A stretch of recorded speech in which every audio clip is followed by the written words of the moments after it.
Hello, everybody, and welcome to our channel. I'm Mark. And I'm Rob. And today we're going to talk about the fact that the Rookie of the Year race, which was never really a race, is over with. It's 100% over with. And now we're going to be concentrating on whether or not Caitlin Clark can win the MVP award. And if not, what place she might come in.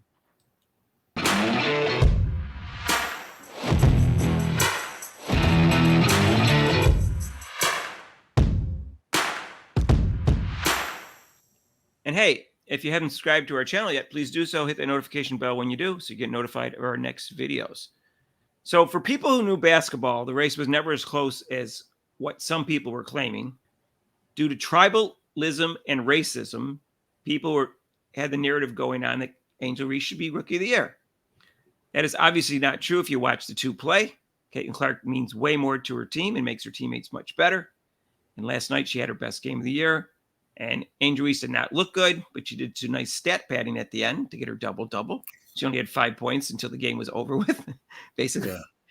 And even just the other day, Stephen A. Smith, after Angel Reese had 22 rebounds, said she could win the Rookie of the Year. Now, for the last week or two before that, everybody besides ESPN was saying the race is over with.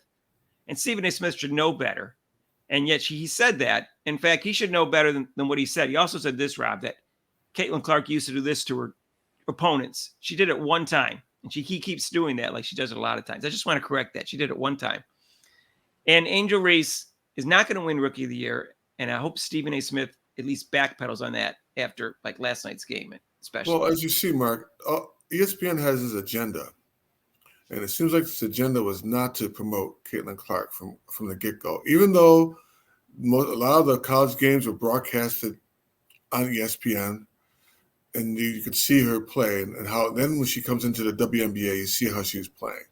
Yet, still, this so-called sports network, number one sports network, is still not giving her any kind of props. They're still promoting Angel Reese for, I don't know what reason. I mean, I do know the reason, but I mean, what benefit is it for them to promote someone who's not even close to being, she's a great rookie, but she does not make her teammates better. All she does is she's a great rebounder. Period. That's great. That's good. But then what else does she do for her team? What else? Can you imagine if Magic Johnson and Dennis Rodman were rookies when people kept saying, "Oh, it's neck and neck"? No, that would never happen. It would just never happen. They'd look at you like you were crazy. They'd look at you like, "What is wrong with you?" I mean, that's essentially what we have going on here. Yeah, exactly. That's a good analogy, Mark. Exactly. Not even close. Like, I did notice that the black women on ESPN have been very quiet. Yep. Since the Angel Reese has been playing so, and Caitlin Clark has been playing better and better. They got awful, and they also got quiet because guess what? Chicago Sky has been losing, and the Indian Fever has been winning. So, right, and according to their analogy or their great analogy of what a Rookie of the Year should be, I guess that's gone out the window. And I would say, before last night's game, I would say 99.9%. I'd say Caitlin Clark, Rookie there, and now I'm saying it's 100%. In fact, unless something changes drastically in their play in the last 8 games, if Caitlin Clark doesn't get 50 out of 50 first place votes, whoever didn't vote for her should not be allowed to vote next year. And I'm serious about that. I know it'll never happen, but I would take your vote away. You know what's going to happen, though, Mark? You know she's not going to be unanimous. There's no way she's I know it's not going to be because I know that there's black females voting. Right. I mean, no matter what.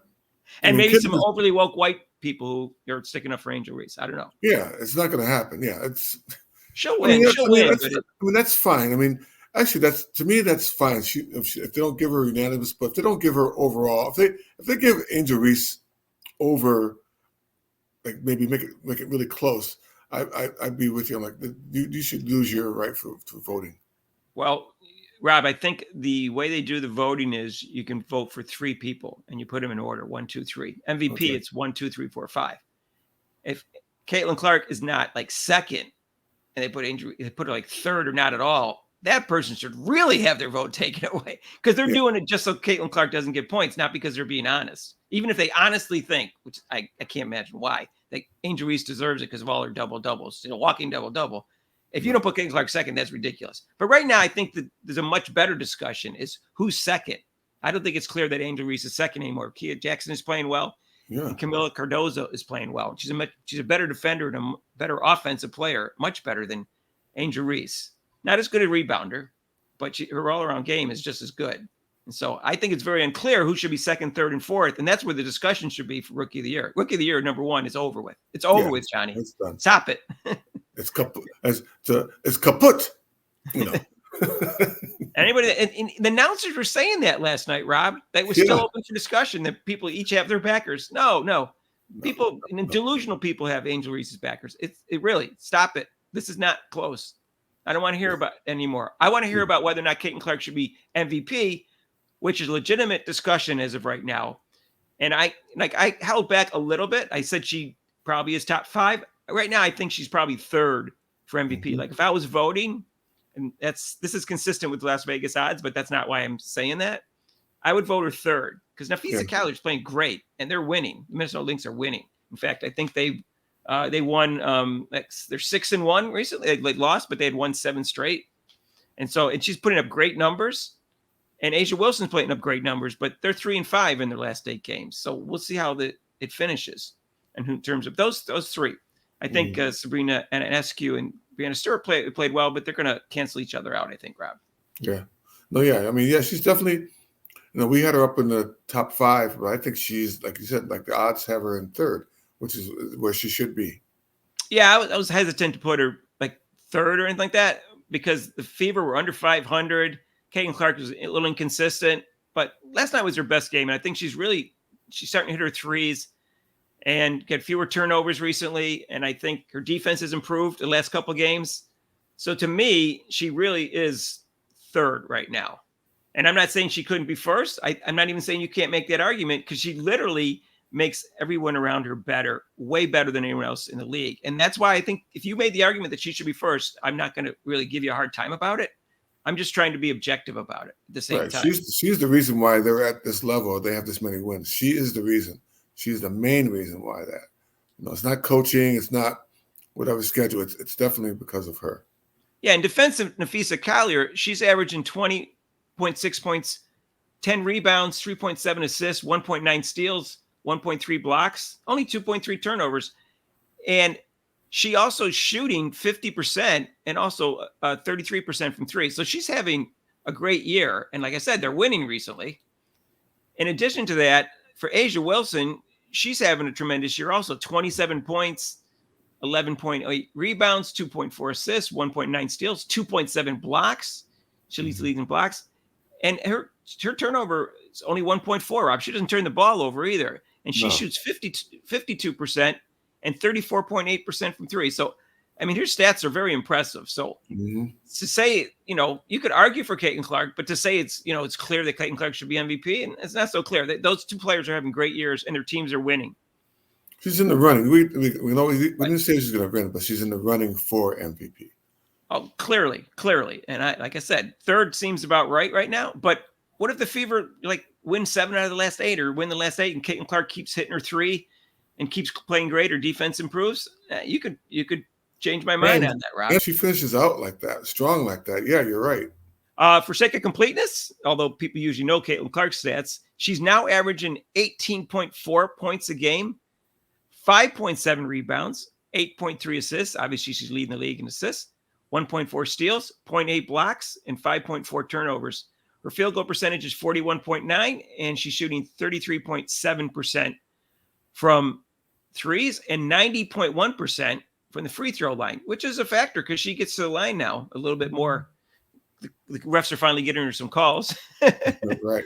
Caitlin Clark also has the highest average in WNBA history for points and assists together, and it's 36.7.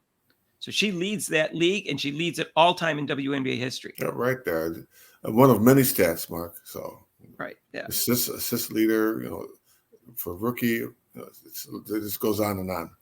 And I want to say, when it started, people are saying, Caitlin Clark fans were delusional and stuff like that.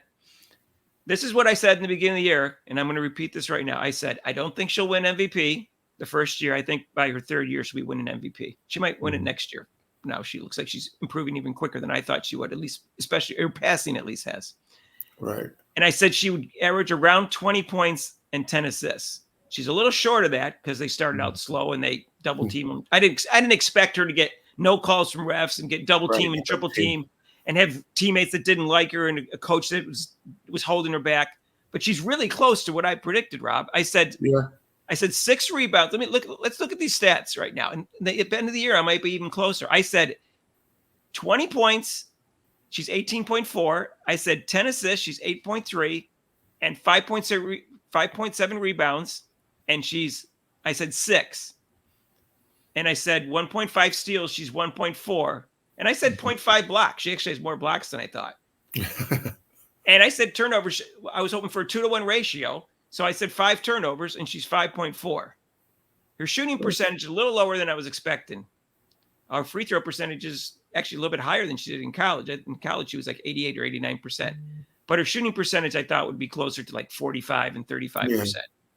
But she's basically, and I said she would make first team All-Pro, which would put her in an MVP candidate. I didn't talk about an MVP candidate. I just said she wouldn't win the MVP. I'm pretty close, Rob. Yeah, you're pretty near there, Mark. So we'll see at the end of the year what she is. But I guess by saying first team All-Pro, I considered her an MVP candidate, but not an MVP. So I do not make a prediction on what place she would come in the MVP voting. We'll see what happens. Yeah, we'll see. Right now, it's over with. Rookie of the year. I don't want to hear discussion. I don't want to hear a mention. The only thing I want to hear about is whether or not Angel Reese should come in second, third, or fourth in the Rookie of the Year voting. That's about it. And MVP. All right, so let us know down below who you think should be second, third, and fourth in the Rookie of the Year. I know almost everybody listening to this thinks Caitlin Clark should be first. And let us know what you think should be if you were voting for the MVP. So you get 5 votes for the MVP. So you put them in order. You get 3 votes for the Rookie of the Year and put them in order. So down below, make comments, give us your prediction or like who you feel should be 1, 2, 3 in Rookie of the Year and 1, 2, 3, 4, 5 in the MVP voting. Right. And I'm curious as to what people think. Some people are saying she should be MVP. We'll see. Yeah. We'll see. Let's see how they finish the year. Right. All right. But all right. That's all we have to say is let's get with reality here. Yeah. Get with the program. Come on. Get with the program. Rob has a program and you got to better get with it. Yeah. Join us live for the Dallas Wings on Sunday. That's tomorrow at 4:00 on NBA TV. And our normal live show will not be on Labor Day because it's a holiday, but we'll resume on September 9th at 6 to 8 Eastern time. And you can call in for that show. And if you haven't subscribed yet, why are you making Rob upset? Rob's getting upset. We don't have 4,000 subscribers yet. Look at that look on his face. And hit that notification bell when you do so you get notified of our next videos. If you want to donate to this channel, you can with super chats and super thanks down below. And also the link to PayPal. And if you like this video, hit the like button. And we'll see you in the next video. Peace out.